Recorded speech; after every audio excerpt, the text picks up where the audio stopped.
காலையில் டிஃபனுக்கு இந்த மாதிரி தோசை செஞ்சு பாருங்கள். ரொம்ப டேஸ்ட்டாகவும் இருக்கும், ரொம்ப ஈஸியாகவும் செஞ்சிடலாம். இது எப்படி செய்யலான்னு பார்ப்போம். ஃபஸ்ட்டு மிக்ஸி ஜாரில் வந்து 1 கப்பு வந்து கோதுமை மாவு எடுத்திருக்கேன்.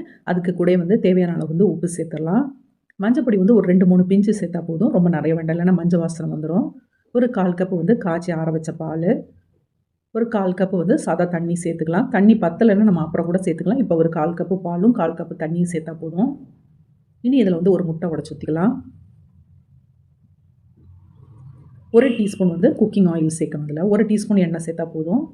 இனி இதை வந்து 1 நிமிஷம் நல்லா அரைச்சி எடுத்துடலாம். 1 நிமிஷம் அரைச்சா போதும். இது மாதிரி நல்லா அரைச்சிட்டு நம்ம ஒரு பாத்திரத்தில் இந்த மாவை ஊற்றி வச்சிடலாம்.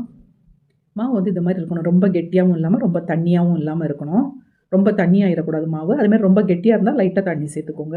இப்போ இதை சுட ஆரம்பிச்சிடலாம். தோசைக்கல் இல்லைன்னா நீங்கள் வந்து ஒரு நான்ஸ்டிக் பேனில் கூட சுட்டுக்கலாம். இந்த மாதிரி வந்து நல்லா கல்லை சூடாக்கிட்டு லைட்டாக எண்ணெய் தடவிட்டு ஒரு கரண்டி மாவு மட்டும் ஊற்றி இதை மாதிரி அப்படியே சுற்றி விட்டுறணும். நம்ம கரண்டியை வச்சுலாம் தேய்க்க தேவையில்லை. இதேமாதிரி சுற்றி ஊற்றிட்டாலே போதும்.